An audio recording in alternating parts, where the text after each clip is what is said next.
Welcome to Just Talk Funerals with me, Jason Threadgold. And me, Nichola Threadgold. Just Talk Funerals is all about the funeral industry, the people that work alongside us, and an insight into what we do.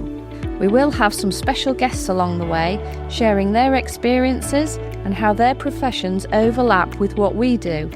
So get yourselves comfy, grab yourselves a cuppa, and let's get into today's episode of Just Talk Funerals. So hello and welcome to our next episode of Just Talk Funerals. Today we're going to be talking openly and compassionately about funeral plans and how this can bring peace of mind to people and ensure that you get exactly what type of service you're looking for at the point where you pass away. Okay, so let's start at the beginning. So what is a funeral plan, first of all? Okay, so a funeral plan is where an individual or a family sit down and talk through their arrangements for your actual service when you pass away yourself. So as if we're arranging your funeral today, but we're doing it in advance so that you can get the choices you want. You go through all your hymns, your music, where you want things to be, absolutely everything, as if you'd passed away today, but we're talking about it in advance so that you get everything that you're wanting to have. Okay. So what do you think it helps families? Or I think it brings a lot of help to lots of people. Yeah. I mean, there's many reasons why people do it. Helping families, definitely, because you can utilise it as a way of the person getting exactly what they want without the guesswork at the point where somebody passes away. I mean, the best will in the world, when you're arranging somebody's funeral, you're doing what you think they would want. And you can take the lead from things they've put in the will, previous funeral services that person may well have arranged. You kind of lean on them sort of things. And it's not necessarily going to be the right thing. No. Also, it's worth noting that people use it a lot for financial planning. So they can look at somebody's estate, especially when people are potentially going to be going into care and they're going to be having lots of sort of larger bills coming in. If somebody's built up an estate, at some point, your funeral service is going to have to be paid for, whether that be at the point where you pass away or prior to you passing away.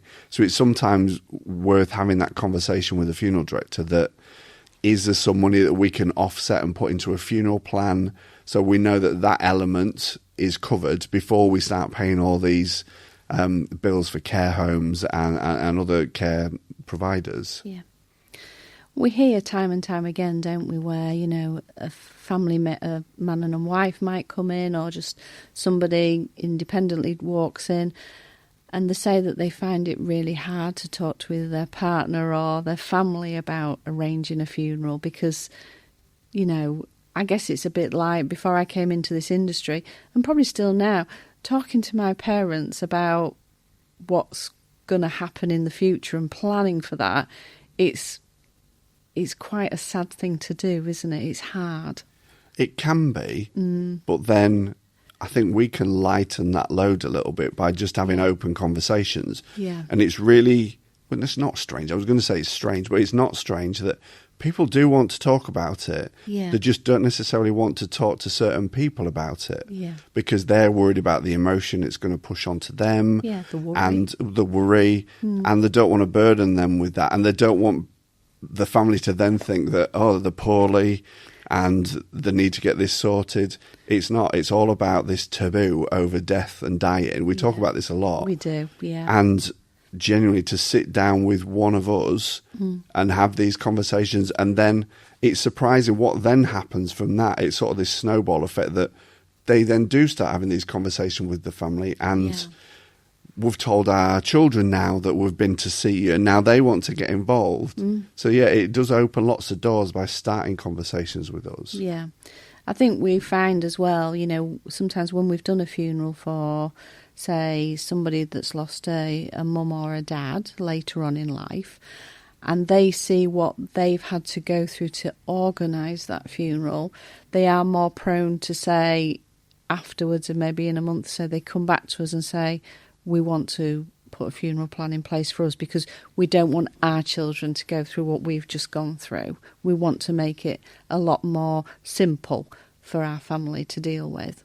Yeah, and I think that's probably one of the times where most people do step forward to do that sort of thing. And many a time have I been sat arranging a funeral and the people have gone through that process while I've been there, and they've said at the end of the conversation that as soon as this is over, can we arrange a prepayment for ourselves, because we know it's going to make it that bit easier at the time. Yeah. And also on the flip side of that as well, we've had people that have had a prepaid funeral and we're going through this now, finalising things for the person that's passed away, and have said it's been so much easier. Yeah, absolutely. So many of the questions that you would have asked us today, we wouldn't have been able to answer today. No, because they're upset and they're in the midst of grieving, aren't they? It's hard, isn't it? Yeah, some of the questions that we have, we need to ask. Yeah. And if you can have them sort of conversations prior to somebody passing away, it makes it so much easier at the time. Yeah, definitely. Yeah. Okay, so let's talk a little bit about how you would go about arranging a prepaid or pre-arranged funeral service, because we'll sort of stress at this point, you don't have to prepay it. No. We have lots of people that come to us that just want to pre-arrange, so they know that they've got things set in place. Yep. And when the time comes, the money will be within the estate to pay for it.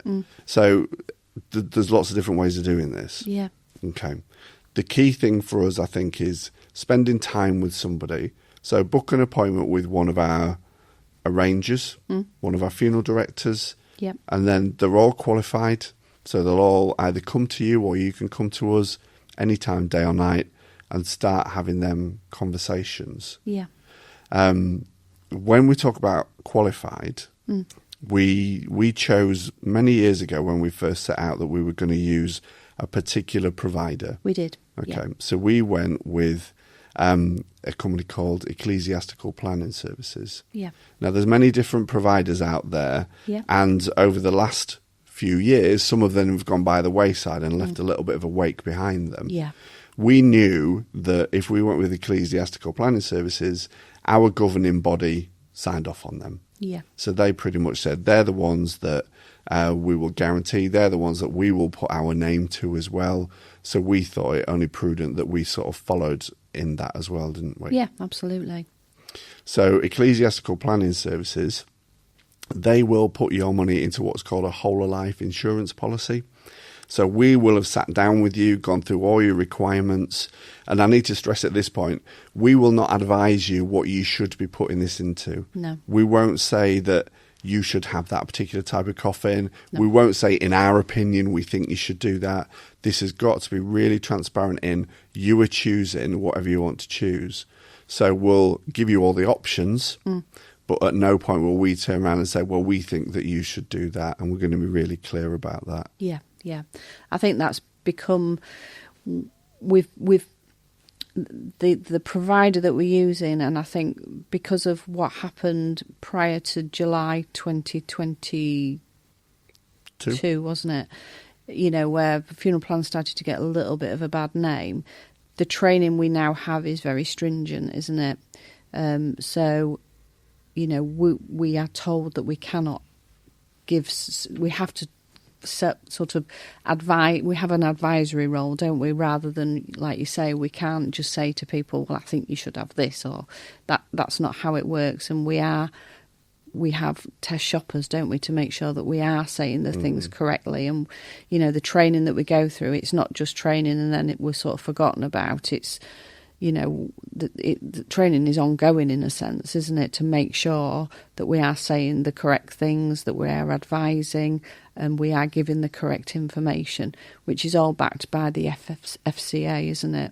So it's all done correctly and we have to abide to that, or else we lose it, don't we? If we're not doing it correctly, we can lose it. Yeah, and I mean, each one of our arrangers and funeral directors, they have to do a set amount of training every month and every year. And if you're not up to date with it, I mean, they'll be brutal about it. They will take you off and you won't be able to sell them anymore. Yeah, absolutely. So the FCA sort of, they came into it and it was all signed off. I know things sort of were up in the air from 2022. 2023 was at the point where they took over, and then they were the ones that stepped in and said that this is how it needs to be done. This is where your money is to be held. Yeah. And there's no two ways about it. No. Your plan providers, they have to be able to show that they've got that money available. So say, for instance, if every one of their plans, if everybody passed away on the same day, they have to guarantee that they can pay out every single one of them plans in that day and still have a 10% revenue within their accounts as that sort of overflow and backup. And that's when the FCA started knocking people off, because they just didn't have that amount of money, and they were potentially spending the money unwisely within them companies. People were getting dividends from it, and it just regulated it. And we'd been asking for this for years as funeral directors, that we wanted it regulated, because it's that uncertainty. At least we know when we say to you, we can categorically say that your money is going to be held in that whole of life insurance policy. And we'll stress this as well, it's your money at all times. So if you felt it's in the wrong place, you can request your money back at any point during this. Yeah. And I think we are very much in agreement around that. You know, the whole funeral plan industry, if you like, has to be very transparent, because we're dealing with people's money. And a question we get asked a lot is, you know, those that come to us are maybe a little bit naive around funeral plans is, you know, what happens if something happens to your company? Because I think a lot of people tend to feel that money is going into our bank account, but it does not, does it? No. I mean, in years gone by, the funeral directors did bank the money, and then they passed it on to the funeral plan provider, but that's just not how it's done anymore. No. And should we talk a little bit about how prices have changed over the years and guaranteeing that sort of money? Yeah, absolutely. I mean, you know, when you talk about maybe 10 years ago, if you bought a plan 10 years ago, and this is where you can be really savvy, and I think this is where we see people, don't we? It's very interesting that, you know, if you bought a plan 10 years ago, at the current cost of funerals at that time, you'd probably be talking about £2,500 to take out a funeral plan for the sort of service, an average service that you would want. Whereas in today's money, you're talking around about 5.5, 6. Depending on what you go for. I mean, the average is sort of 4.5 to 5 nowadays, isn't it? But, you know, so if you're savvy with your money, you know, you can buy a funeral plan knowing you've bought it. And I know it sounds too good to be true, doesn't it? But you're buying it at today's prices. So, you know, you will not have anything else to pay unless, of course, your family decided they wanted to upgrade to a better coffin or something like that. Then, of course, there would be an extra bit to pay. But if it stays as it is, then you don't pay any more money, do you? No. I'm going to come back to a little point that you said there that we need to talk about, perhaps. You said there that if your family choose to do something differently. Yeah. Okay, so when you take out a prepaid funeral plan, the idea is that you get your thoughts down in writing so that we follow that to the letter. Yeah. Now, what we've found, and I mean, COVID was a big excuse for this, if you want to call it an excuse, where people would come to us, and there might be elements of the service that back then they couldn't use because you just weren't allowed to use it. Yeah. So it was like the catering, the cars. There was all sorts of things. Yeah. So we were refunding money back to people for services that weren't used. Yeah. So that's always an option, but it's this change in things within a funeral plan. Yeah. So yes, there is an option there if you want to change something where they want to potentially add something on or take something away. But what we need to really stress is that if you specifically want something to happen, and I mean, you can do it loosely if you want to within your funeral arrangements and leave your family to make amendments if needed. But if you want something specific to happen, we'd encourage people to, number one, leave a letter with potentially a solicitor, like an add-on to your will, or choose your executor wisely and make them aware of your specific requests. Yeah. Because there is that option where a family could come along and say, well, I'd rather them be buried in a different cemetery. Yeah. And the person that's taken out the prepayment might have thought, well, I'm going to use that cemetery because it's convenient for my family. There's loads of different reasons. Yeah. One thing I would say is 99% of the time, you'll have sat down with either me or one of our funeral arrangers or funeral directors. Yeah. And if somebody wants to make a change to a prepaid plan, we would question that and would need a really good reason why you feel you need to question it. Yeah, because it is their wishes, isn't it? Yeah, and we were the ones that will have sat there having that conversation with them, whether the other people were party to that or not. Yeah. And we really want to do exactly what you've told us to do. Yeah. But you're not here now to sort of instruct us, so it's left to your next of kin or your executor to do that. Yeah. So we want as much information down in writing if it's a very, very specific request. Yeah, definitely. I also wanted to touch on as well age in terms of when you can take out a funeral plan. Because, I think a lot of people, and I would say the demographic of those that have taken funeral plans out with us have been of the older generation, but there is nothing stopping people, is there, taking them out from the age of 18? No. Now, if you can imagine taking one out at the age of 18, I know that's probably more tricky because have you got the money to pay for a funeral? But then there are other ways you don't have to pay it in a lump sum, do you? But can you imagine taking out a funeral at the age of 18 as a funeral plan? And then obviously maybe not passing away until you're in your 70s and 80s. Bearing in mind you can change things on that funeral plan all the way through. I mean, the sort of saving in terms of money, and that's not because we're putting loads of money on and funeral directors' fees, it's local authority fees, isn't it? Whether it's for cremation or for burial ground. You're going to, the saving on that would be crazy, wouldn't it? Yeah, I mean, we would encourage everybody if they could do, not for our benefit, for their benefit, just for that reason alone. I mean, if you were to look across the board, somebody's probably going to quote me on this, but funerals are going up on average somewhere between sort of 7 and 8% across the country every year.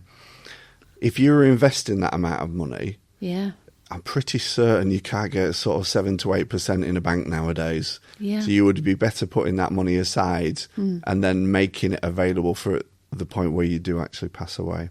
Yeah.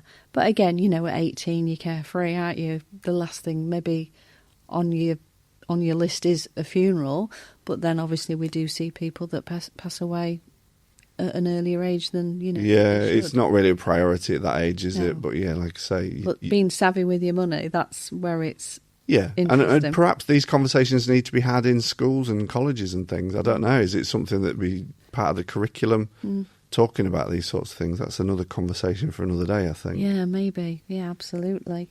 What if somebody's... Because we get this asked quite a lot, don't we? What if I've already got a funeral plan with a provider and I want to transfer it to us or to another funeral director? Is that easy to do? Can it be done? Yeah, and I mean, it depends as well whether it's prior to somebody passing away or after they've passed away. Prior to you pass away, we must stress, a funeral plan is still your money, regardless. It's just part of your estate.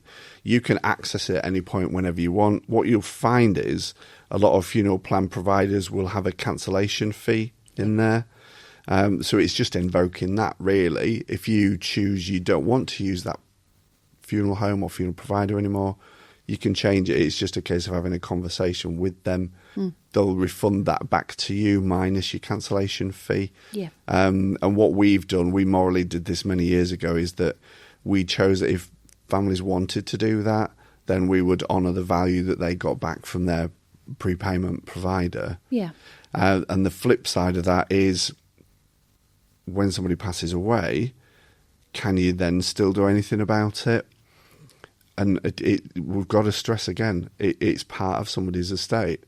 So yes, somebody may well have chosen a provider for many different reasons when they took it out, but then when it comes to actually cashing it in, spending it, call it what you will, you have that choice. So they may well have had a conversation with you prior to the demise saying, yes, I took it out with this company, but now I'd rather use Threadgolds. And they've not done anything about it. Again, have a conversation with the provider.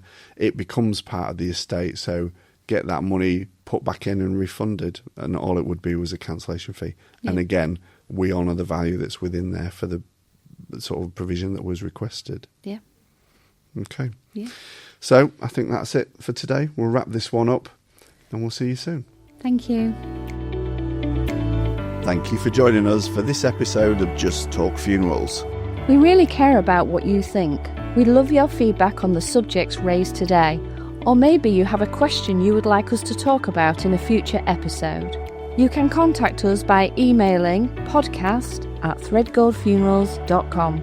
If you'd like to know more about what we do and the services we offer, then please head to jasonthreadgoldfuneraldirector.com. Thank you for joining us today, and see you next time.